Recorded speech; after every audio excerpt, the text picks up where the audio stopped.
Welcome to another episode of Listen, Learn, and Love, hosted by Richard Osler.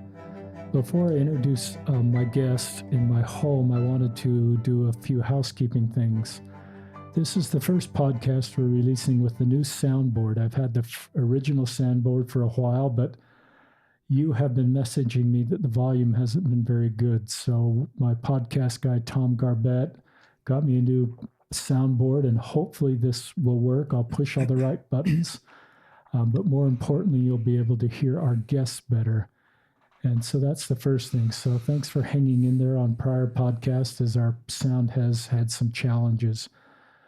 And if you have any suggestions like that, technical suggestions, please, message me, because this is a group effort and I want to do the very best job I can. And I appreciate you leaving reviews where you listen to the podcast. There's no sponsors for these podcasts, but the reviews help connect other listeners. My guest on today's podcast, who's in my home on this sunny July afternoon, is my friend Daniel Carter. Welcome to the podcast, Daniel. Why, thank you very much, Richard. It's a pleasure to be here. And Daniel's got his own recording channel, so it's a new thing where he's got his own track, and I'm just going to be watching to make sure his volume's where it needs to be. But to introduce Daniel, he is 64. So we're both kind of up there. I'm 59, Daniel's 64.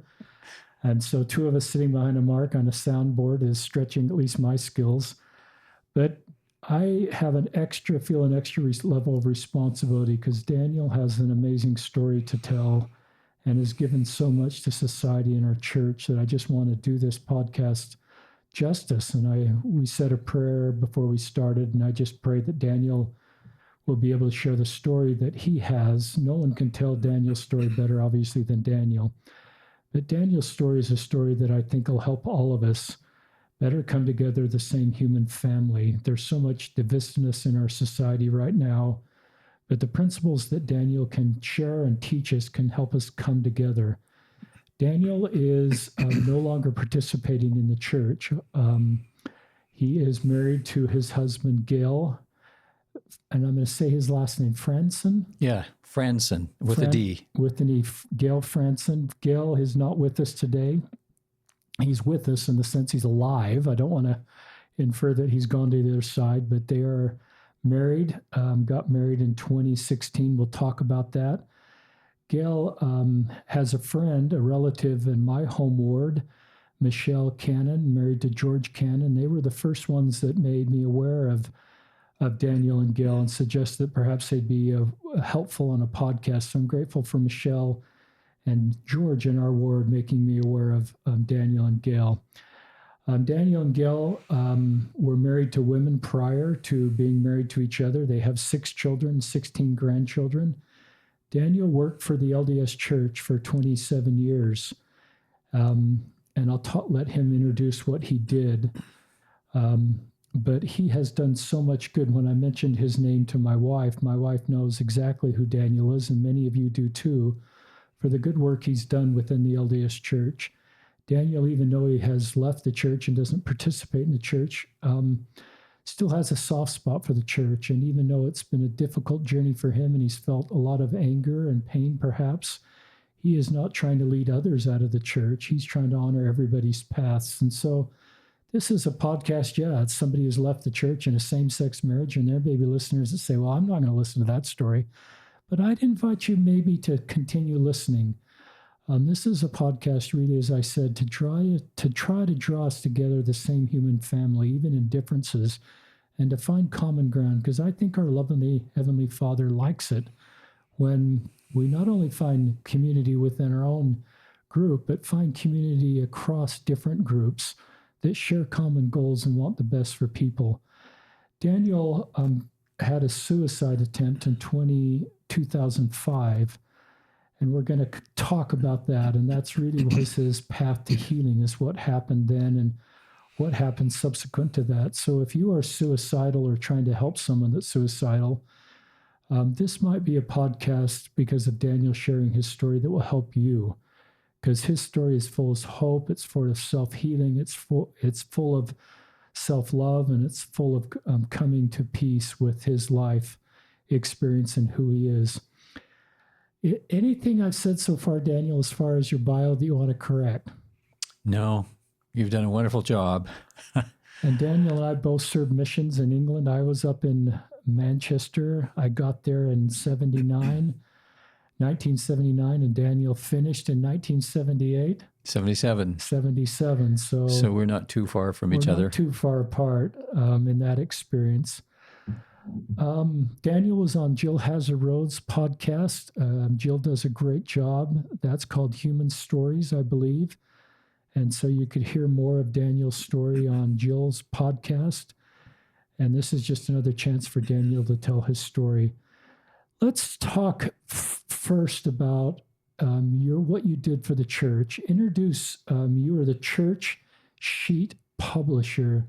Share with our listeners, and you did that for 27 years. Share with our listeners what you did for the church. Well, essentially, in 1989, I was hired by the church to typeset music and prepare sheet music for publication in English for hymn books, children's song books, magazine music, and other sheet music publications that may be released by the church.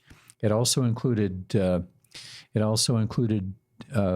lot of foreign languages. Out of 300 languages that were approved, we worked in those years in at least 145 or so of those languages. And so essentially what I did was I not only typeset the music and published it, but I helped create the music publishing system that the church uses today.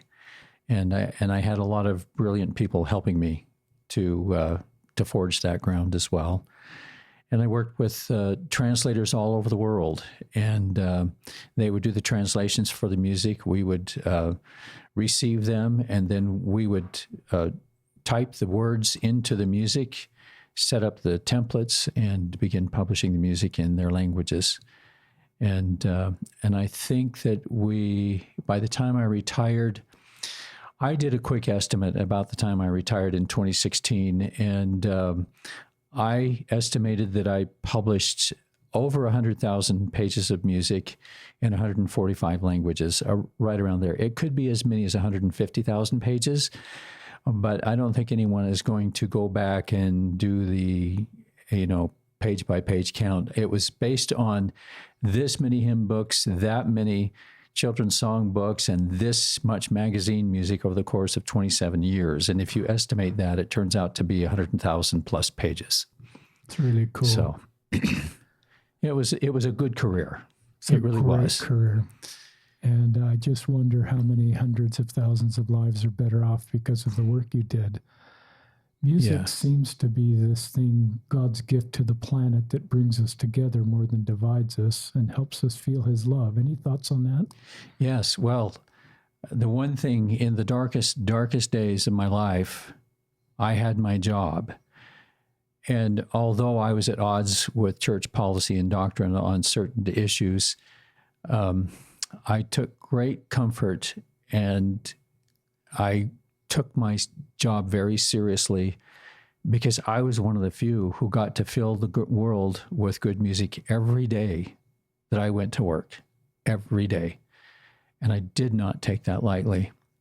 And even though as virtually knowing that I was gay from a very, very young age, I'm 5 years old or whatever it was, it was no surprise to anybody when I really, truly did finally come out later in 2016 after I retired. They would kind of look at me funny, and I would say, okay, you can't tell me this is a shock. You just can't tell me this. And so it's true. They said, well, it's in a way it makes sense. And then I said, yeah, it makes a lot of sense, doesn't it? And so, but yes, I had a good career, and it wasn't easy because there are lots of politics at the church. And they assumed that they understood what I did exactly and how I did it and where it went and how it affected people. A lot of the upper management and middle management actually did not understand. And as we corresponded with the areas and they learned more, then they had a learning curve as well. And so I was always trying to represent the translators and the members out on the field, listening to them and coming to these meetings, and the GAs would kind of look at me cross-eyed and say, but we don't think that's what the Lord wants. And I said, I think you need to go back and check with the members and find out what the Lord wants. So it was that kind of thing. There was a little bit of friction at times. And I managed to keep my job because at the end of the day at these meetings and so on, I would simply say, thank you for listening. I've said my piece. Now, what is it that you want me to do? And in frustration, they would look at me and say, well, we want you to do this. And I said, okay, I'll do it. And I would go do it and wouldn't say another word until the next flare up. And then they would come back and say, but, we think it's this way. And I said, well, it isn't that way, is it? The facts are reading differently, aren't they? And so there's always a learning curve. But the point that I love most is that I got to represent the members and their needs and to fill those needs with the music that we had available. And so it was a good job. Talk about the song that you composed, I believe is the right vocabulary, that's in our current hymn book. As now we take the Sacrament, hymn number 169 in our present hymn book. I understand that it will probably be included in the new hymn book from a few of my colleagues who are now on the church music committee. And I'm grateful for that. The way that hymn came together was, it was about, it was the summer of 1980. And I had become very good friends with the church music chairman, Michael Moody. And he invited me to go to lunch with him one day, and we were going to talk about my composition. And he said, I would like you to compose a song, a children's song, and it would be the Blazer class song back in those days. And I said, well, I'm also interested in composing hymns. And I said, do you have any hymn texts that you would consider letting me take a look at? And he paused for a minute, and he says, well, I do have one. And he got it out of a file, and he said, this is by Elder Tom Perry's son, Lee Tom Perry, composed the words. And he said, it has been set once before, and we felt that the text is lovely, but the hymn tune wasn't as singable for congregations as we'd like. And he says, would you like to take an opportunity to set this? And I kind of got this quirky grin on my face, and I said, I don't know why you're trusting me with it. I'm only 24 years old. And so he said, I'm saving it because you're supposed to set it. And I said, oh my goodness, okay. And so I actually did set it, and we entered the church music contest, and it won second place in 1981, I believe. And then as things went along, in 1984, my daughter Elizabeth was about to be born, and I got a message from Michael saying, your hymn is okay. It's suited for choirs. We need something for congregations. And he said, Daniel, he says, you can do this. And he says, you have very little time. We're on a short leash here. He says, can you give me something in 48 hours? And I said, oh, well, no pressure, right? So I thought I was smart, and I said, I gave him 3 completely new settings. So there was the original plus 3. And he called me back as soon as he got him. He says, no go. He says, I want you to do another one. He said, these aren't the ones yet. There's still something else. Well, in that time, my mother-in-law at the time, Sylvia, came to stay with us because my wife at the time, Beverly, was expecting our firstborn daughter, Elizabeth. And she had come in preparation for that. And I had worked on 2 more settings with her in the room. And Beverly was lying on the bed. She was just poor woman was so miserable in those days. And she was about a week overdue or so at that time. And so she was taking the opportunity to lie down for the one moment that she could. And I knew that these 2 settings were not the right thing. And so I sat back in a chair and let go of everything, and this melody came. And I thought, okay, I want to jump up and go play it. So I refused to do that just then. And I let it develop a little bit. And then I got up, finally went to the piano and started playing it. And Sylvia said, that's the one. That's the one that's going to go in the hymn book, Dan. And so I sent those 3 off, and that last one. And Michael said, so no go. And I said, you're kidding me. I said, I had such a wonderful spiritual experience with that last setting that I did. And even my mother-in-law commented that she felt it strongly that it may be the one. He says, well, it's a really fine setting. And he said, but the music committee said that they're looking for something a little bit different. And I was devastated, completely devastated. So I just kind of put the thought away. Elizabeth was born, and I was sitting in Sacrament meeting wondering what this was all about. And finally, I got a phone call, I don't know, a week or 2 later, I would imagine. And Michael said, well, I need to tell you something where your hymn has been rejected, as you know. But he said, I kept thinking that we need to put it in the hymn book. He said, I played it for Gerald Otley. I played it for a bunch of other people. They all thought that it should be in the hymn book. And so I fasted and prayed about it. And he says, I'm calling you this morning after that. And he says, I'm going to go into the hymn committee and tell them that the Lord wants this hymn in the hymn book. And that's how it got in. Wow. So, and it's a marvelous story because my mother-in-law is honored in the hymn. The hymn tune name is Sylvia's hymn. Her name was Sylvia. The hymn itself is named As Now We Take the Sacrament. And so each of the tunes in the hymn book also have a tune name that's independent of the title of the text. So it's named Sylvia's hymn because of her. Is she alive? She passed away of cancer in 1990. I wonder how many of us have sung that hymn. I wonder how many times I've sung it.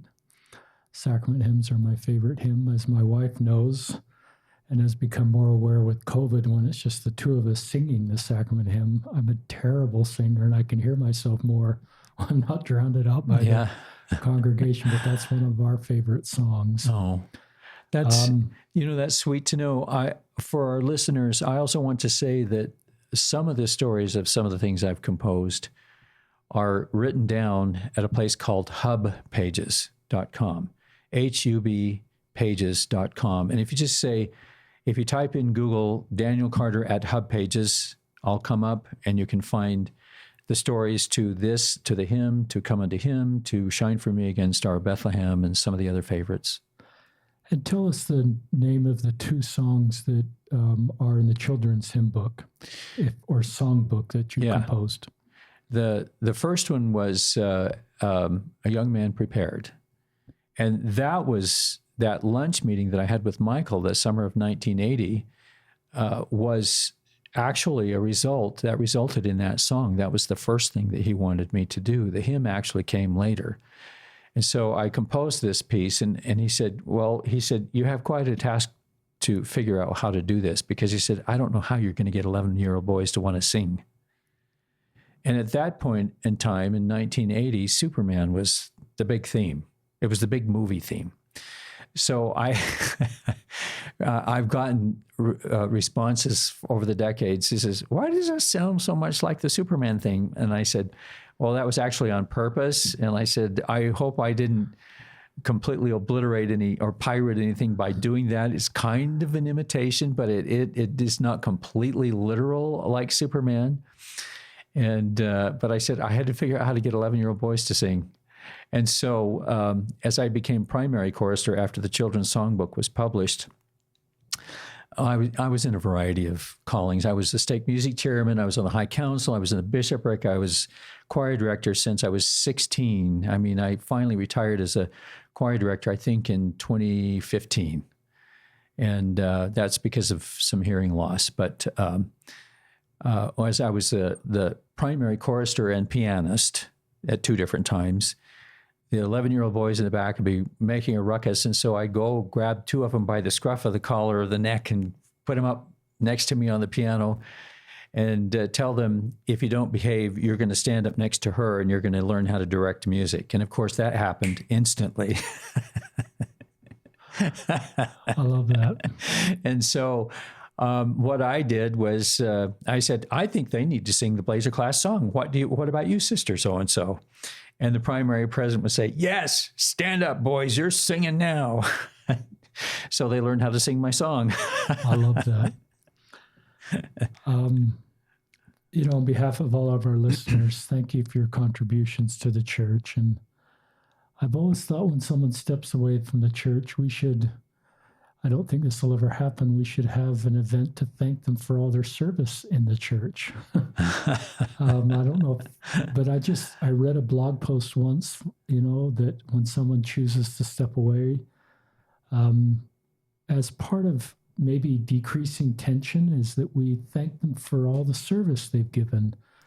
The tithing that they've paid, the contributions in their callings. You've given 40 years since your mission to the church. If you served at 20 and you're roughly 60, so there's 40 plus years of ecclesiastical service plus this under your church employment that brought spiritual blessings to people. So on behalf of all of our listeners, thank you for what you've done for the church and helping people come into Christ through music, which is one of the most helpful things in my life to help me come into Christ, is the spirit that I feel through music. And then I don't want to make you the villain or the bad guy of the world because you felt your path is to leave the church. I just see you as the same human family that's doing the very best you can with circumstances I don't know, I don't deal with, or wouldn't know how I'd manage that. And the reason I had to step away from the church is so that I could heal. And let's talk, that's a good transition, Daniel. Talk about your suicide attempt in 2005. If you want to talk, you could either talk about what led to it, or since it had happened, it became the path to healing. Yeah. Well, leading up to it, I think, is important. There's this cognitive dissonance. If you're gay in the church and you bury that, and it's a part of you, it's going to resurface. And it's not going to resurface just a few times. It's going to be a part of you. And there are some parts of us that we're not to cut out as cancer. We're supposed to embrace them. It doesn't mean that we let them run rampant. It means that we embrace them and that we learn how to negotiate the world and to become better human beings with this. For example, a mental illness. We got lots of mental illness in the church and throughout the world. Well, we all want to cut it out like a cancer. We say, well, we'd love to be normal. The truth is, you're normal. This is what the human condition is. It's normal. So how are you going to manage this so that you can become the best person that you can be, so that you can bless the lives of others? And who's to say that the insights that this mental illness can give you aren't going to bless endless other lives? And so it could be the same way for gay. It could be the same way for transgender. It could be any of those things.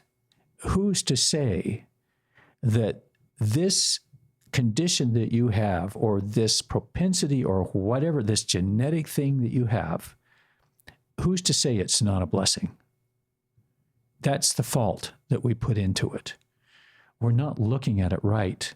We're looking at it as if it were an enemy. We don't need any more enemies in this life. We need to figure out where the love is. We need to figure out where healing is. And so building this cognitive dissonance as a gay man in the church, being married, all I ever wanted to be was a good LDS dad, a good LDS husband, a good LDS brother, all those things. And so I did. I married, and I had 2 wonderful children. I was married for 23 years, and I actually went into a rebound relationship a second time, and I was married for a year. And I wasn't in... To a woman the second time, yes, a woman the second time as well. And it was during that marriage, and it was going very, very badly, and a lot of that was, neither of us were well enough to be in a relationship at that point. And I wound up trying to commit suicide while I was working at the church office building. And so here I am I'd been in counseling for extreme abuse growing up, severe abuse. I mean, being thrown down the stairs, being thrown against the walls, being punched, knocked out, guns flashing more than once, and being pointed here and there. It was pretty frightening, and it created a huge amount of trauma. In addition to which, there were experiences with priesthood leaders. For example, when I was 16 years old, there was a bishop who called me into his office as a priest and said, "The Spirit tells me that you've been having sex with girls at school." And I cried. I said, no. I said, "How could this be?" I said, and my thought was, first of all, he's going to tell Dad, and Dad's going to beat the crap out of me. And second of all, I'm not even attracted to girls. So how could the Spirit tell him that I was attracted, that I was having sex with girls, and that it was the Spirit telling him this when I was really attracted to men? It was horrific. It was just, and so I learned not to trust authoritarian figures. And I always second-guessed it. And so I always believe that it's up to me to get spiritual answers for myself. And when I'm confused, I have to check in with the people that I can trust. And so the long story short is this cognitive dissonance, this tension for all these decades, one failed marriage, a second that was going into failure. And I wound up trying to commit suicide. I wound up in the psych ward for a week. Nobody at work, they just thought I was homesick. And so I affectionately referred to it as the mental health resort. And they put me on a boatload of meds and all kinds of things. And I was miserable, and it was terrible. And I remember sitting I had separated from the second person that I was married to, and I was in an apartment all alone. It was catastrophic. No money, no nothing. My mother had wired me some money so that I could get this apartment, and I sat in the dark, and I was miserable, and I was wondering why I didn't finish the deed. It was pretty horrific. And so I was at the verge of wondering if I should go ahead and carry out my plan. And for hours, I sat in the dark and I just cried. I didn't know what else to do. And I became so tired of this misery and everything that it started finally fading away. And I started letting go of all these issues in my head. The issue of my anger with the church, the issue of the abuse growing up, the issues of my failed marriage, me being a failure, everything just being so horrible. And here I am, and every penny that I was making was going to pay for attorneys for 2 divorces now. And it was catastrophic. It was just too much to take in. And as I sat there and wrestled with all these terrible things in my head, and that I was better off dead, and let go of these issues, I finally got to a place where it was complete silence. There wasn't anything left. I'd let go of everything. I was in the silence, and I just thought, now what? Now what? And the silence turned to stillness. And in the stillness, I wasn't alone. And I knew that I was loved, and I had felt this before, because we all have felt it before, but I felt it at a different level. This was without anything else interfering. And as I felt this, I literally said out loud, I refuse to believe this is God. I refuse. Because everything I've been taught about God is that he hates you, he hates me, but he loves them. How can that be possible? It's not right. It can't be right. So I refused to make God the image of what every human makes him. And I thought, I don't know what this is, but it's love. And then I cried because I thought, how in the world am I ever going to get back to this? This is what I need. This is where the safe place is. How am I going to get back to this? And so I had just had this feeling, retrace your steps. What led you here right now to this love? And so I had to let go. I had to keep letting go. And so every time I would get in these bad, dark places, I had to let go. And it was so much work. It's not an easy process to let go of everything like that because the problems are still left. But the point of letting go and getting to love is that in love, you feel better. And the minute you feel better, you have new options. Love is a creative force. And all of a sudden, these things will come to you and you'll know how to start solving the tiniest little problems first. And then eventually, the bigger problems will sort themselves out. And that's exactly the way that it works. And so I became a firm believer in meditation. I gave up prayer. And I would meditate, and I would get to a place of stillness and find love. And I learned that in that space, that if you become love, you don't have to look for love. I learned that there's no separation in all of us, between any of us, for any reason, that this physical existence is a way for us to pretend that we're separate so that we can go explore, so that we can go create, and we can do all these things. We're no longer just sinners looking for forgiveness. We're creators, we're explorers. We're at the leading edge of thought and creativity. And God knew this. The universe knows this. And it's all been accounted for. And that's why the atonement is so beautiful, it's so real. It's because it's already been accounted for. And they know that we're going to wander.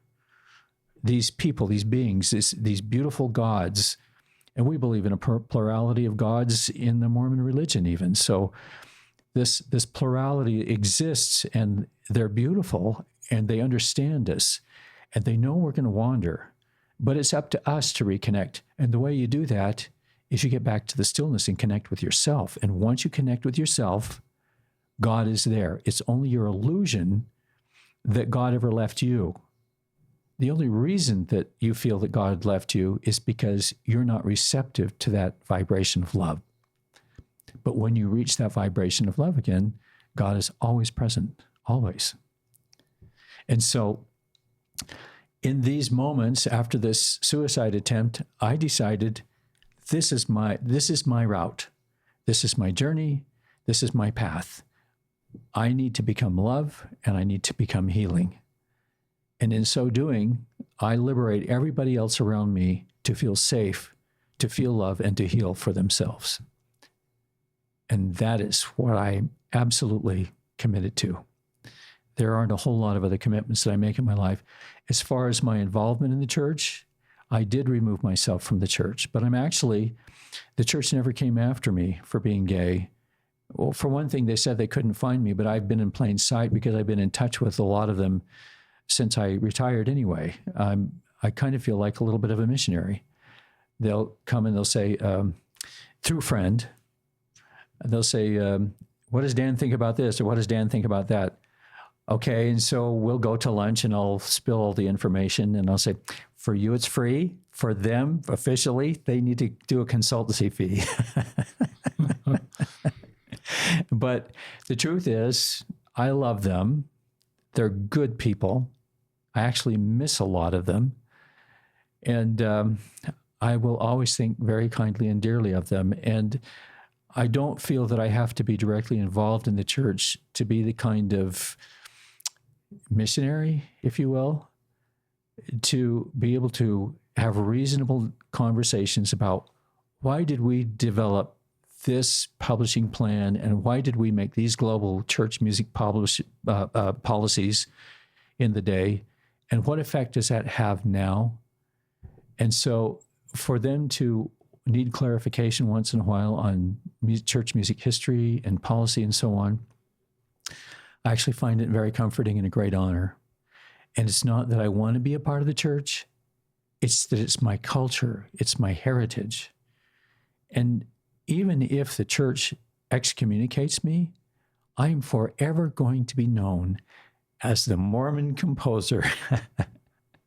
And that will be the burden the church carries if they excommunicate me. And it will be my burden every time I think ill of the church. So I might as well make peace with it. I might as well embrace it. And I might as well love it with all my heart. It's a really beautiful segment, Daniel. Thank you. You said some really powerful things that if our listeners are going to go back and rewind and listen to a couple times, may write them down. Your insights into love and the healing nature of love, your insights into your own self-worth following that suicide attempt. You said some things about God. These are kind of my interpretations of what you said, so help me understand. It's sort of like I believe God could love me the way I am, a gay man. Mm-hmm. The God that I'd sort of manufactured in my mind or been taught to me would never love someone like me. But right. I recognized he really loves me just the way I am. And help me understand if that's correct. Well, to me, it is correct. The thing that I understand about what we teach about who or what God is that he's too human. We've humanized him. Humans are really good at humanizing everything. We humanize our pets. We have pet rocks. It doesn't make any sense whatsoever. You know, if you tell a fish to climb a tree, it's not going to climb the tree because it's going to act like a fish. It's like I say to my kids, and Gale and I say to each other, when the 2-year-olds really start acting up, and I said, yeah, they're acting like 2-year-olds. And he says, and Gale says, yes, but they should be this way or that way. And I said, no, they should act like 2-year-olds. So we got to reframe if we want to get through this. And anyway, and so the point that I believe is that we can have peace. We can have this cognitive dissonance, but we can still find peace. I was ready to leave the church in 2005 after the suicide attempt, but I worked for the church for 11 more years because I could not build a career or find a job that would pay me any kind of a suitable income that I could live on. And I could barely live on the income I was making by the church, but it would have been worse if I would have quit and tried to do something else. So I stuck with it. And the reason that I allowed the cognitive dissonance between myself and the church and learned how to heal it was that I had to stop finding arguments with the church and start finding solutions with how I could do my job and feel good as a gay person in filling the world with good music. And I did. I had to put all of my personal things aside so that I could sit in a spirit of love and sometimes revelation with these people and make global church music policy with them and be in harmony with that. They didn't know that I was gay and they didn't care. It was my burden that I was gay. And it wasn't fair for me to push that onto them and to feel unloved when they were doing the best that they could. I had to learn so much about that, so much. I've done a lot of podcasts, Gale, Daniel. And obviously, you being 64, we don't do many podcasts with men or women your age. And there's this feeling of just this maturity because you've been in this space so long, and just a thoughtfulness about your life journey in the context with the church, context with society. You've got children of just love and wanting to find common ground and wanting to heal, the role of music to heal. But also there's a message for those that are feeling the cognitive dissonance you're feeling, and at times anger and pain, and just how you've traveled that road the very best way you can. There's no owner's manual for your road. There's nobody that you could point to 5, 10, 20 years earlier that walked this road. There's no podcast you could listen to at age 50, 40, 30 of somebody that's further down this road. And that's why my heart just goes out to you, because you've done so much of this on your own. Yeah, You I haven't did. been able to rely on anybody else to sort of, this is how it works. You were closeted until just recently. Yeah. And I just, I think if Heavenly Father were here, he'd be awfully kind to you for doing the very best you can in a very difficult set of circumstances and giving back so much to help other people in the middle of that. And I think there's also a message we both get calls of people that are suicide. I took one on a few days ago, a young man, early 20s, gay Latter-day Saint, and just not knowing what to do. And my reaction after listening to him, and he said, I don't participate in the church anymore. I want to marry a man. And my reaction to him was to talk about his relationship with Heavenly Father and to see if I could reconnect him to Heavenly Father, because I felt like his heavenly parents, they could be very helpful to him, even if the church isn't his path, that they, just like you have learned and are teaching, nothing I can do can take me outside of the love from my heavenly parents and their desire to help me and want to be in my life. And even if I'm not living Mormon commandments, I sometimes think culturally we've made a feeling, well, God won't love me if I'm not doing everything the Mormon way. So we, like you kind of said, we assume we're not worthy of God's love, or that kind of a God we've created culturally would never like me, an LGBTQ person or someone. So I love this story that you're sharing, that you found that God loves you. There's one point, though, that I think that has to be made here.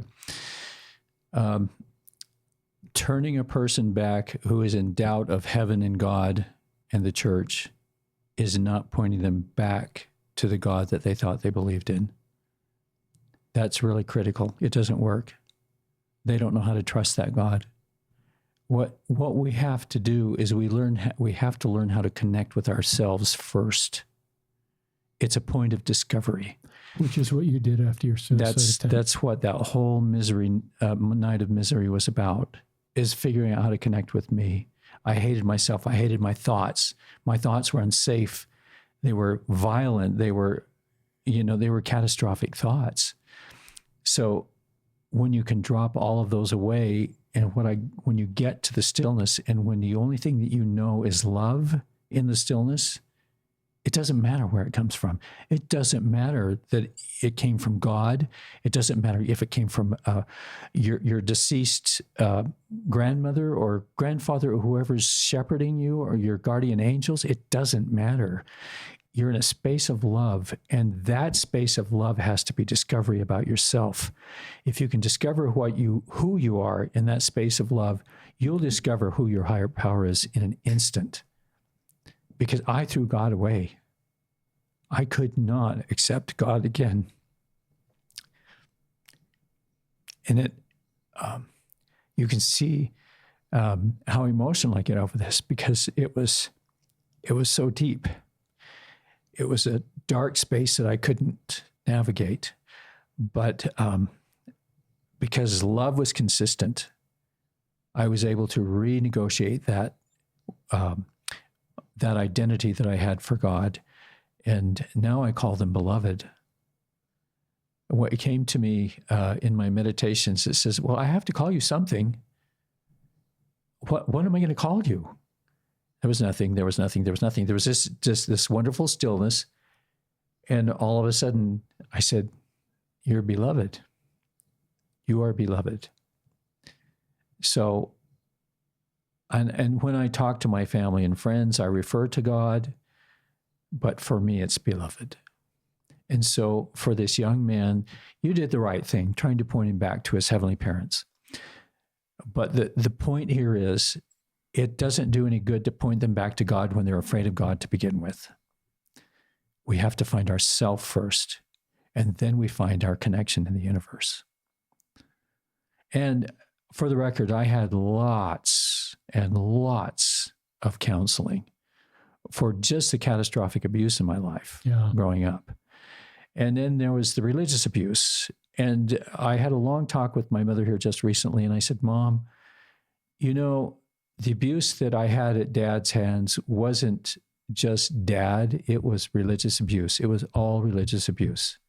That was the trauma in my life. It was all religious based, all of it, all done in the name of God. No wonder I hated God. No wonder. And so I had to reinvent everything from the ground up. And so for all of our listeners out there who are struggling with their spirituality, struggling with their identity, struggling with this hateful God, you're right. You need to question him. You need to question that hateful God. You need to question everything you are taught. But you cannot get away with going into the darkness and facing your greatest fears and finding yourself. That's the ground zero that we all have to get to. And the only mirror that I know, people said, Dan, you're talking like you're kind of almost agnostic or an atheist. And I said, well, I used to say I was a born-again atheist, but the truth is I'm not. I'm not at all. But I said, they said, well, I'm not even sure that you believe in Jesus Christ. And I said, that's irrelevant. What I believe in is what I believe in. What you believe, what you want me to believe in is what your expectation is. And I said, but the one thing I will tell you, whether Jesus lived or not, his life is the exact mirror that everyone should look into to find themselves. If you find Jesus along the way, that's fine. That's fine. But you have to be able to find yourself. And once you find yourself, you know your identity is God, that you are God with God, that you are a manifestation of God, his creation. So it is as we say in Mormon doctrine, we are gods in embryo or whatever, but we are manifestations of gods, and therefore we are as God is. In the most flighty, I don't want to say flawed. God did not create us flawed. We are here as a result of this physical existence, which is a fall. This is a fall from where we came from. If we came from perfect love, this is a place for us to experiment and to figure out and to create and to find and get lost and to be found and figure out who we are. And if there is no obligation for us to say that everything happens for a reason. I always say everything happens. It doesn't have to happen for a reason. Everything happens. But the magic part is, and it isn't magic, the only magic in the universe is love. And it's because grace is tied in with magic, with love. And when grace comes in and fills in the blanks that we can't for ourselves, then it feels like magic.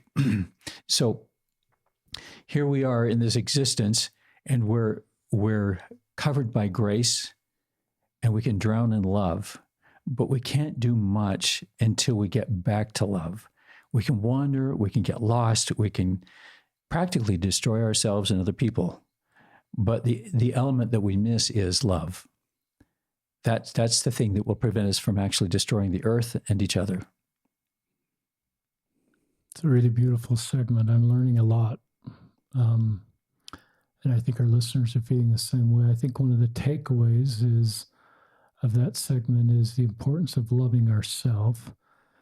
And then we realize God loves us and we're lovable, and that it then creates momentum that brings us into a much better light. But I love this idea that during this dark, horrible night that you're describing, that you've learned to love yourself and just let it all go. It wasn't learning to love myself then. It was just letting go. Letting go. It was feeling the love from the original source of love. And then over time, these meditations and this continued counseling and so on. And I have to say, I got off all the medications, and I've been medication free since 2005. And that was an awful process. Protracted withdrawal coming off those types of medications is a really horrific process. But there actually is a protocol. This is hope for anyone who is on medications and they feel that they're not working. They can investigate a couple of different websites. One is called truehope.com. And they will talk about protracted withdrawal. when you're trying to wean off these psychotropic and antidepressant medications. They're extremely, extremely addictive. And but it's possible. It took 2 years, but I was able to do it.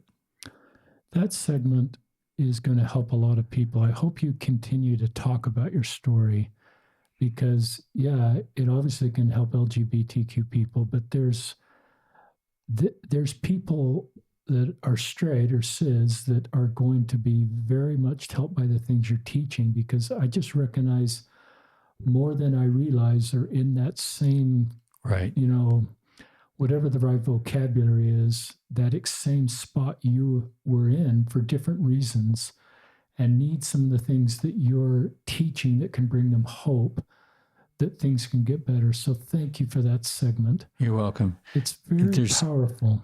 There's something else about this, and that is that, if I can remember my train of thought, I am not anti-medication in any way. Everyone's journey is exactly what it needs to be. And some will need medications their entire lives. Some will not. Some will have long-term brain damage over mental illness, depression, whatever it is, bipolar, schizophrenia, whatever. And they will need to be on medications. But there is a way, if we will look at the imbalances in our bodies, they usually start in the gut. Most all brain imbalances start in the gut. And if you address nutrition issues first and become more aware of that, you can improve your assimilation and therefore maybe need less medication. And that's something that you'll have to determine with your doctor. Let's talk about your husband, Gale. Sure. You met him close to your retirement. You retired in 2016, I believe in June, and Gale came into your life approximately that same time. You were married in October of 2016. Yeah. So talk about Gale. Introduce Gale to our listeners. And you've got 6 kids between you. You've got Gale's former wife, Nancy, that you're both close with. Yes. She's very active in the church, from what I understand. And yes, she is. You're just this extended family that seems to have come together the very best you can and are doing the very best you can for your 6 children and your 16 grandchildren. So kind of just start with Gale. Sure. I actually met Gale. You're probably gun shy about getting into a relationship. Oh, terribly. I actually met Gale in 2012. Okay. Through a mutual friend. And he was somebody that I really clicked with. And, I was not out and working for the church. And he's a successful real estate agent. He's had a wonderful career. I mean, he's been doing this for 45 years. He's debating, he's now 68, and he's debating on whether or not he wants to continue to do this. And he says, but if I hang around you all day, I'm going to drive you nuts because I'm gregarious and you're an introvert and you like to be alone and write music.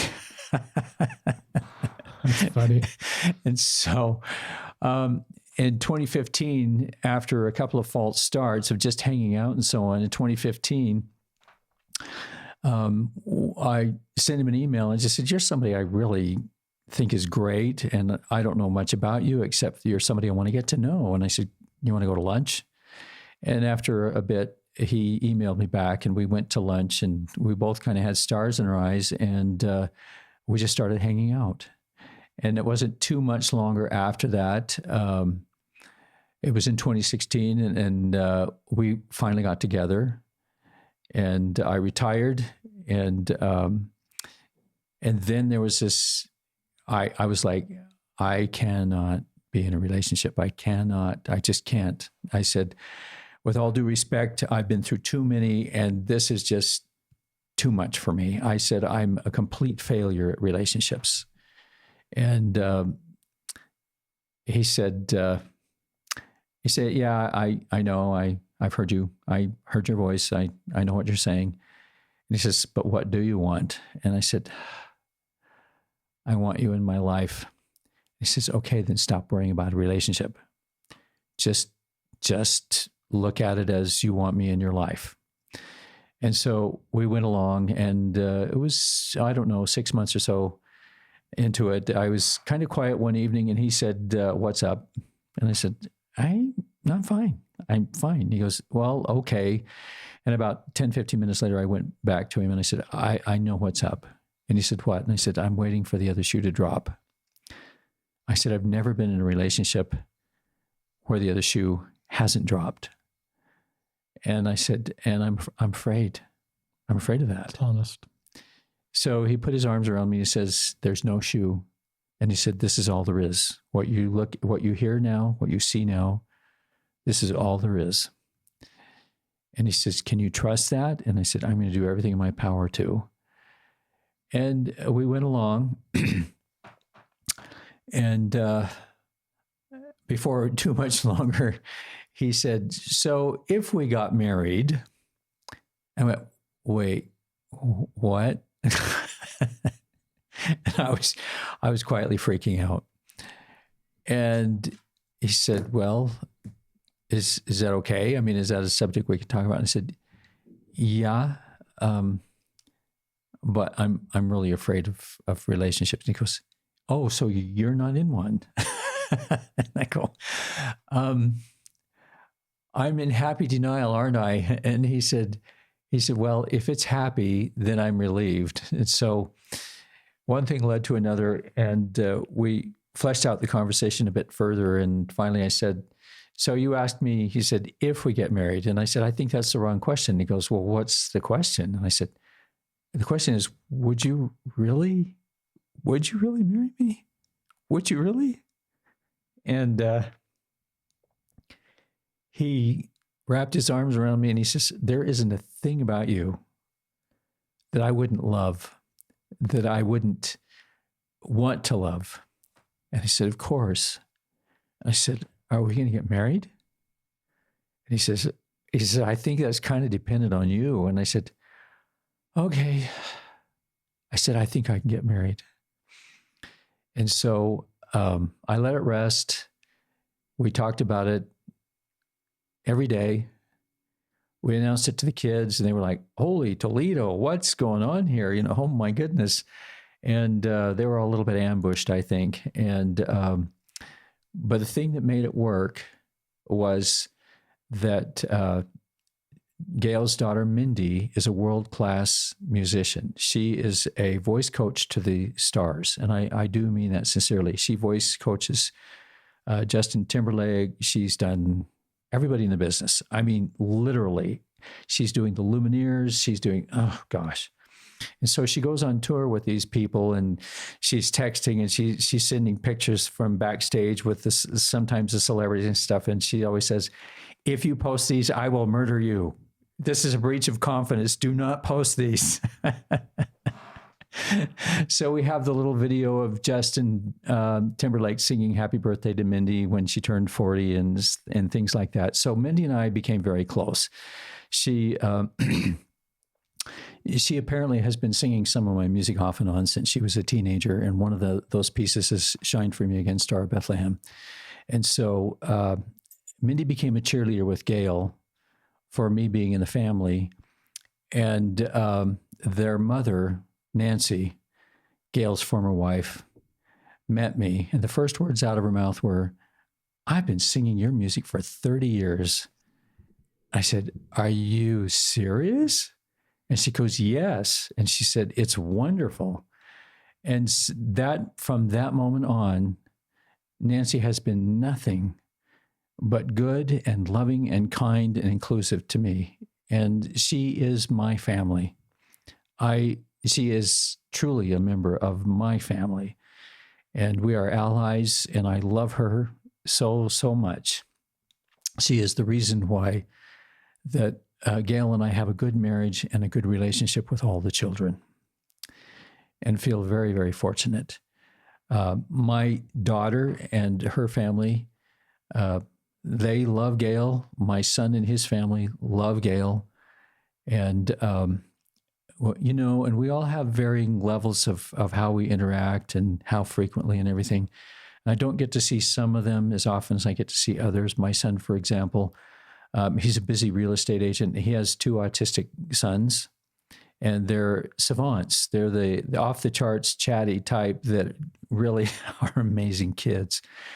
But we're coming into learning how to forge our own healthy relationship with each other in each case. And it's really, really, it is wonderful. I did not know 10 or 15 years ago that my life could be this happy, that I could have such a wonderful family.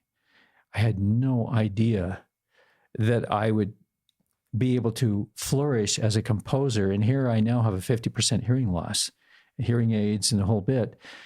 And it's the same thing. You have to get to the point of where this hearing loss, people say, oh, it's really a tragedy that you're going deaf as a composer. And I said, well, but it's not all bad.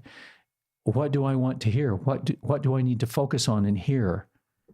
How is this going to work? And so you have to turn it into a blessing some way. So I just keep working with it until it is. But that's how Gale and I got together. And he is the best thing, bar none, that has ever happened to me, besides my children and my immediate family. And I think that they all kind of rank together. But my priority is every day to make him at least as happy as that he makes me. It's just part of my joy in life. So thank you on behalf of our listeners for sharing that segment. I'm thinking of the young man that I talked to who was suicidal this week. And one of the reasons I stepped in this space is to decrease suicide. And I recognize that for younger LGBTQ people, some feel the church can and is their path. Mm-hmm. But some feel they want a life partner and they don't quite know how to make that work. And so that segment, I think, is a great segment to bring hope to others that don't have any hope. And the way that we fall in love is that we have to become the love that we seek. As I said earlier, the thing I learned early on in all of my meditations was you don't have to look for love when you become love. It's profoundly the most transformative thing that I've ever learned in my life. Stop looking for love, become love. You'll see it everywhere. And so I just honor your life. It doesn't threaten my commitment to the church or my marriage to hear about your happy marriage to Gale. I'm happy for you. I want your marriage to succeed. It's clear that you're the happiest you've ever been in your life, would be my guess. And so that just makes me happy. This is not talking to you, Gale. This is just talking to, Daniel. This is talking to listeners. I've just learned keeping my covenants doesn't require me to understand how happy or not happy you are, or to somehow think that you can't be happy living a path that's outside the teachings of the church. I sort of just say that's not my job to judge that. My job is to do what you're teaching is to love and support. And maybe we all take our cue that are active LDS from Gale's ex-wife, Nancy. Yeah. Here's a woman who's active in the church, and she could speak for herself, but she's been married to somebody. That marriage didn't work. She's raised kids together, and now her former husband's marrying you, and she has no owner's manual for that road, but maybe she does if she honors the doctrine of love. I think love is a doctrine. It's not just a Christ-like attribute. It's a doctrine that can bring us all together, the same human family. Yeah. And she didn't sell out anything in our church by supporting you and Gale. Well, she honors the greatest commandment of all, love one another. So she honors our doctrine to do that. Yeah. And Nancy has had a lot of pain. And I've only been on the periphery to see some of it and to understand what she's gone through in her life. But it speaks volumes about her commitment to love as well, that rather than take a path of being justified or owed something, that she cleared a path of friendship so that she and Gale could remain family, and they are family. It's really critical that people note this. We are still a family. We redefine what the family is and how that works, but we are still a family. And that greatest commandment is what we sacrifice first when we're in pain, when we speak from a place of pain and trauma and tragedy. But it's the only place to be when you are in trauma or in tragedy. It's to go back and connect to love. And that first and greatest commandment is sacrificed by everyone today. We see it on social media. We see it in the headlines. Neighbor pitted against neighbor, politics against politics, religion against religion. It's ridiculous. It's because we have forsaken, we have lost our commitment to become Christ-like in love. If we would return to our commitment to become Christ-like in love, those things would fall away. I really agree with that. You have a way with words, by the way. When you talked about Nancy, you talked about pain, and you've been on the periphery of that. So I sense the empathy you have. You don't fully know the pain, but you're somewhat aware. But then you use this phrase, because of her ability to maybe use the atonement of Christ or whatever she's done to heal enough. This phrase you use, she's cleared a path for her to allow the family circle, while very different than she thought it would be in her 20s or 30s, she's cleared a path for the family to be close. Yes. And to me, Nancy is having some of her greatest paydays when she sees her children and her grandchildren doing well with all these adults in their lives because of she's done. She is a spectacular mom and grandma. I can't even say that enough. Is she involved with your children? She has. I don't think that she's met my kids yet, and that may or may not happen. May not happen. Yeah, and that's fine. The one thing that I know about Nancy is that she is courageous. When she needs to break new ground, she breaks new ground. And she does it like I do, with fear and trepidation. Until I get my feet under me, I'm going to second guess myself all the time. But the thing of it is, Nancy's surrounded by a lot of love. She's surrounded by her children who love her. She knows that I'm her ally. She knows that Gale is her ally. Gale and Nancy exchanged the funniest birthday cards. And when they find out that their former spouse had sent them that card, all their friends go, "Wait, what? Who sent this to you?" And it's so funny. It's just charming, But I have a lot of love because I'm fortunate. I landed in the middle of this. And the only reason I can think that I landed in the middle of this is because I had to change. I had to do the dirty work. I had to do the ground zero work, crawl out of that terrible shell, that hole in the ground where all the explosion happened, and figure out which way was my spiritual north. And I had to do it one step at a time, painfully. And I had to have a lot of help. I had to have counselors. I had to have loved ones. I had to cry with my siblings, with my mother. I had to cry with my own children and ask their forgiveness. And my son, I said, I had to apologize to him. We went to lunch here a few years back, and I said, "Michael, I'm so sorry that you got stuck with a gay dad." And he reached across the table and grabbed my hands, and he said, "I got the dad that I really needed." I said, "Are you sure?" And he got tears in his eyes, and he said, "Yeah." And I said, "I can't thank you enough for saying that, because I felt like I really cheated you." And so we've covered some ground together, and I got the dad that I needed. What a healing phrase. Yeah. My daughter is my clone. She's the female tall version of me.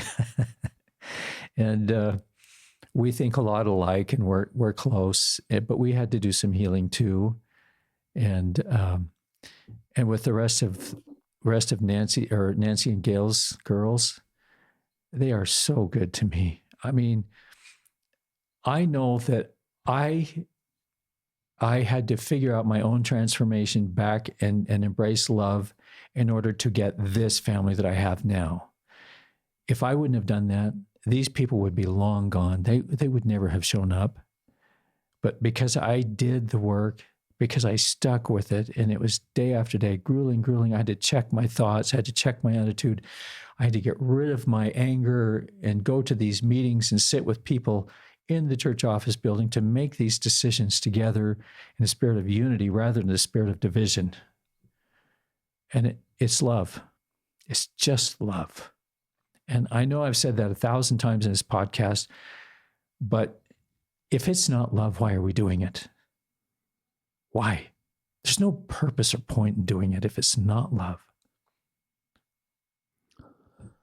I listened to a BYU management podcast that Steve Young did, and he just talked about the law of love and how important that law is in the world, in our church, in our lives, across churches, across all these divisions that potentially appear tribalism. So I encourage people to Google that. It's very similar to what you're sharing with us, Daniel. I'm also struck with this idea that you're not YSA age, so I haven't ever counseled somebody your age about finding a partner, but I've always counseled the YSAs to try to be their very personal best when they find their life partner.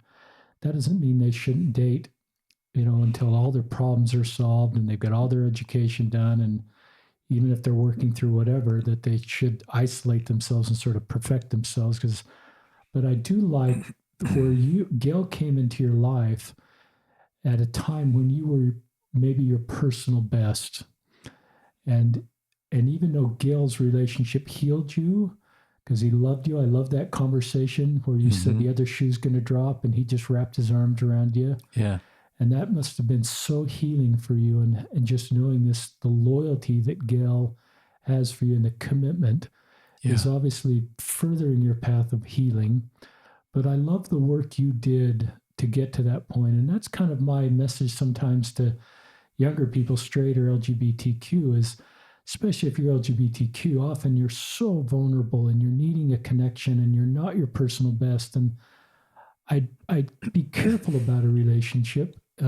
Those can be difficult relationships because you're looking for validation. You're looking for someone that can talk to you, someone that can understand. And it may be a relationship that's not healthy for you. It may be a relationship where you're being exploited a little bit because you're vulnerable. And I don't want to make generalities there. It's just kind of a yellow flag as you're looking about where you are in your own journey. I think it's important to take care of yourself first. And that's the things that Daniel's teaching, to love yourself, to go through therapy. I think God can have a really important role to help you feel love and have his love, envelop you so you feel good about yourself. And then I think you're in a position to make better choices as you make your way further. Anything, are you okay with that? Yes, very much so. I think you're spot on. And we're floundering. You and I are floundering. We're breaking new ground kind of together as we explore these things, and our listeners are going to be floundering with us. I mean, there's no textbook for this, but the one thing I do know is that every relationship that anyone is involved in, they need. They're in there for a reason somewhere, and if it's even a bad relationship, even if it's an abusive relationship, there's something about that relationship that you needed. And I can't stress that enough. I went through so many decades of abuse with my dad, with other kinds of abuse, being bullied. I mean, I was a gay kid in high school, but nobody knew I was gay. I was kind of a sissy, but yet if I focus on sports, I can nail it. If I really hone my skills, I can do it. But I just didn't have any self-confidence. I was the tall, skinny kid. But every relationship that comes to us, and my dad is this one for me, I needed him. Wow. I needed him. And it's not about whether or not I forgave Dad, because I did forgive him before he died. But he forgave me before I forgave him. And here's the crux. Here's the issue at hand. Why did Dad have to forgive me when he was the abuser? Because it's the laws of physics. Any kind of exerted force has to have equal exerted force in return.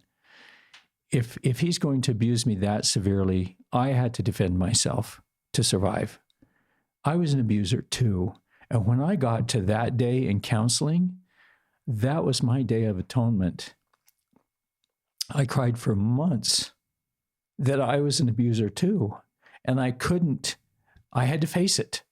I had to face it that I treated my dad horribly for 40 years. And this may not be the case with everyone who's abused. I'm not going to say that everyone who is abused is an abuser, but for me, it was true. And so I got to wear the same shoes that my dad Just wore. so we're clear with our listeners, you're not talking about abuse for other people. This is just back to your relationship with your dad. Right. Okay. I was abusive to him. And I don't have a propensity to literally abuse other people. I never have. But I had to protect myself. And when you set up that vibration of contention and physical abuse and emotional abuse, and it carries on for decades, it's really hard to undo. And so forgiveness is a huge deal. I didn't think I'd ever forgive Dad, but I wound up being able to forgive him, he, me. And I found out that in forgiveness, without forgiveness, love is only two-dimensional. You can say that you love someone, but when forgiveness comes in and you have to own your part of it, they own their part of it, there's a complete liberation that happens. And I was fortunate. It was miraculous that I was able to forgive Dad. And so now I have a completely different feeling about him. And, I'll talk to Dad sometimes. I think we all talk to people that we love who have moved on occasion. And sometimes the pot boils over and I'm not in a good space. And I have to get in the kitchen and I have to grab an onion. This is metaphorically speaking.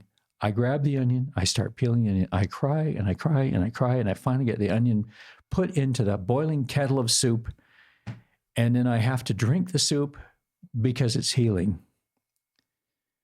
But that's the irony, that's the complete paradox of the whole thing, is that in peeling these onions, we can heal ourselves. It's okay to cry. It's okay to feel the pain again. You haven't undone forgiveness by being angry yet again at the same person. It's a process, and you're going to spend the rest of your life peeling an onion and forgiving and being happy, and then you're going to wind up being angry about something else, and you're just going to have to accept it and embrace it and work with it. You have a way with words, Daniel. Thanks. Obviously written words that make it into songs and hymn books, but you also have a way of using vocabulary in your life experiences to heal and bring hope to other people as you share your story. It's a wonderful gift you have, and I hope you continue to, I think 10 to 20,000 people listen to this podcast, so you will heal and help a lot of people. One last question for you, then we're coming to the close, and I'll give you a chance for any other final thoughts. Before we went live, I asked Daniel a question, so I already know the answer. Why do you not want every LGBTQ person that's LDS to leave the church? It didn't work for you. You stepped away. Why are you okay that some stay? I'm completely fine that our children are in the church and out of the church. It took a while for them. They said, well, look, Dan, you and Dad want us to be able to accept you as gay people, married gay people in our family. He says, can you accept our path if we're in the church? I said, yeah, I really can. I can honor your path. And I said, my philosophy is this: do no harm. Do no harm to yourself or any other person. That's coming from the place of love one another. The second one is, if your present path is good for you and it's good for your family, I am 100% on board. And it doesn't matter if they're agnostic, atheist, LDS, or whatever. Gale and I have chosen to participate in the Episcopal Church at St. Mark's Cathedral downtown. Absolutely wonderful. I mean, I'm known as the Mormon composer there. They've sung 2 or 3 of my pieces That's at so Easter cool. Mass, a couple of years back, and they were broadcast around the world. I mean, I can't fathom how beautiful this has become. And so I have a foot in with the Episcopalians and I have a foot in with the Mormons. And then Father Ray came to me and he says, I have a meeting with the GAs of the LDS Church. He says, can we go to lunch? I'm not sure how to approach this. And so we go to lunch and I said, well, they'll respond this way. And he goes, what do I do? I said, well, let's think about it. And so we talked about it and so on. And I felt such peace being able to bridge just in the smallest little detail, in the smallest way, to begin to help bridge a gap between the Episcopalian Church and the LDS Church in Salt Lake. I mean, who else gets to do that? And how did that come around? And so I don't have a prescription for anyone about what their path in life should be. I have friends who've been married for a long, long time that are gay, and they've never acted out on being gay. They're LDS, and they've private messaged me on social media and different places and said, I'm never going to leave my wife. I love her. I love her dearly. And I said, I think that this is the exact right thing for you. Who can prescribe anything else for you? This is your path. This is no one else's path. The Spirit has to tell you this. I can't tell you this. This is good for you. And so I believe that what we need to do is help each other find the right path, a good path, a healthy path, a path of love, healing. I just love that. I was going to look for an Instagram post I made but I can't find it real quick and I don't want to drag the podcast down. But basically it's this idea that each LGBTQ person needs to find their path and we need to honor these paths. So what you just said is very consistent with what I said. Yeah. And what I personally believe. As my listeners have known, I invite everybody to stay in the church that's in. I invite outsiders to consider it, but I ultimately leave that up to them and the personal revelation they receive, what's right for their life. Mm-hmm. And then I just practice the law of love to support everybody in what they feel their path is. Mm-hmm. And that doesn't threaten my path when someone chooses a different path. And I just I love your example of working with the Episcopal Church and your Brene Brown talks about being belonging is sort of everywhere, and this belonging that you feel because you are in all these circles, but it's sometimes hard because you don't really belong. It's just harder sometimes because those that have one tight circle, it's sometimes almost a greater feeling of belonging than you that sort of has a part of lots of different circles that brings you great joy. And maybe that's where you and Gale totally belong with each other and you have this marriage. So I'm not sure that's making complete sense, but I just love this unique space you're in. I compliment you. You know, you may not like to be complimented, but I just am struck with the maturity and the thoughtfulness, even though there's so much pain that originates in your life from the LDS Church, and I validate that you haven't turned into this angry person that's, I'm sure you have been at times. Oh, I was. I think that's an example for all of us that want to heal from wherever our source of pain is, that if Dan can do this, then perhaps I can heal too, and I can move forward in my life in a constructive way, and to use the words of Nancy, clear a path for me going forward to have hope and healing and find common ground and bring us together and honor everybody's past, unless it takes away my freedom like ISIS wants to. But nobody we've talked about in this podcast wants to take away anybody's freedoms. Right. There's a great deal of love and honor in what we say here. And yes, I believe strongly.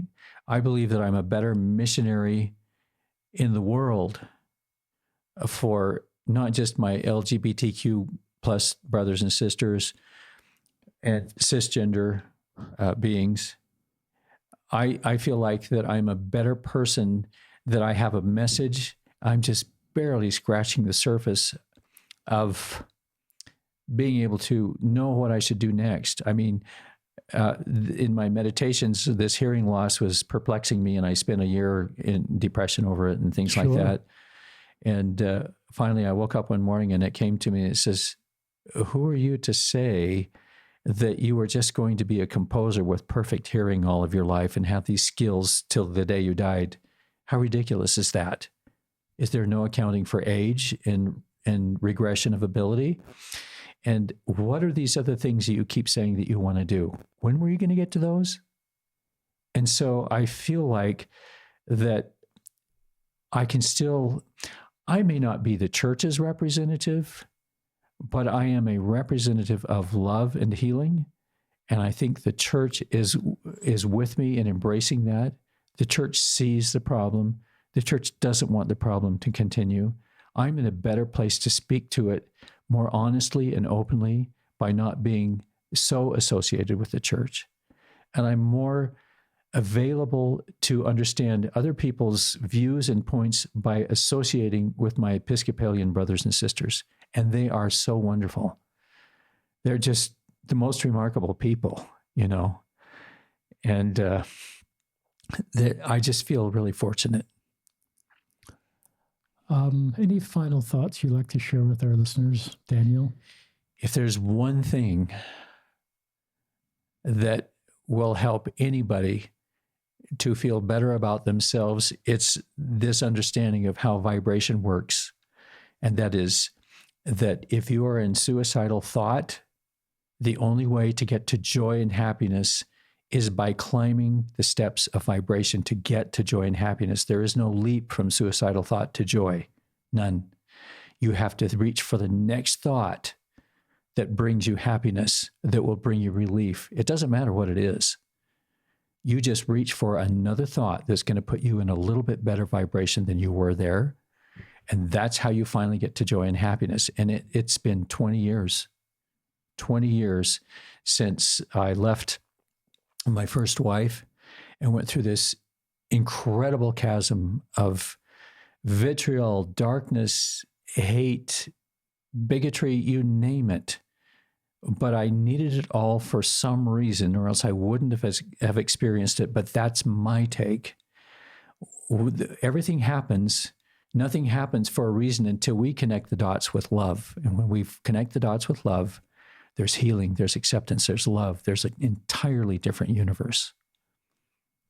And so if you are floundering, if you are without hope, then take some of my hope and remember that there is love and that there is healing for you and for everyone.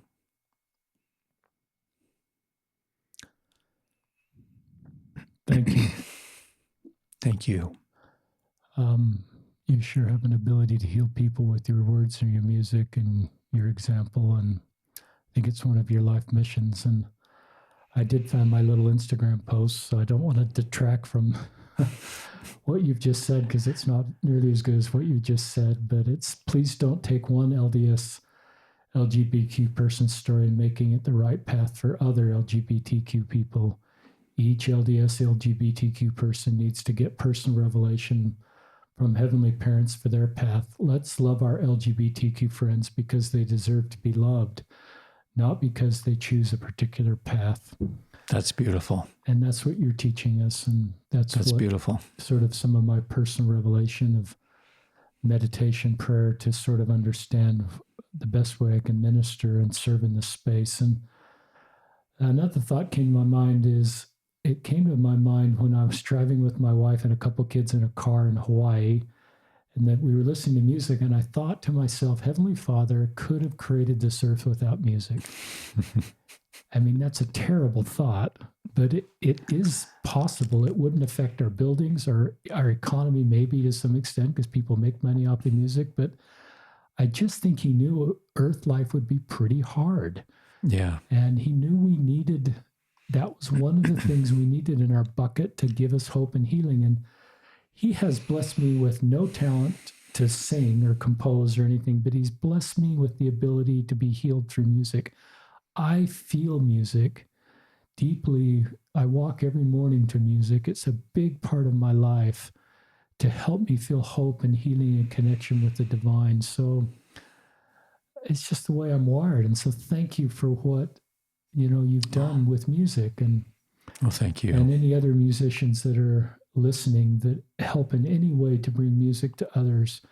It's part of a beautiful thing that I think brings hope and healing and brings us together. So, my friend Daniel Carter, thank you for being on another episode of Listen, Learn, and Love. And if you're hearing this, it means that I pressed the stop button correctly and the start button correctly and the volume worked. And so, thank you as we shift to a new platform here to host our podcasts.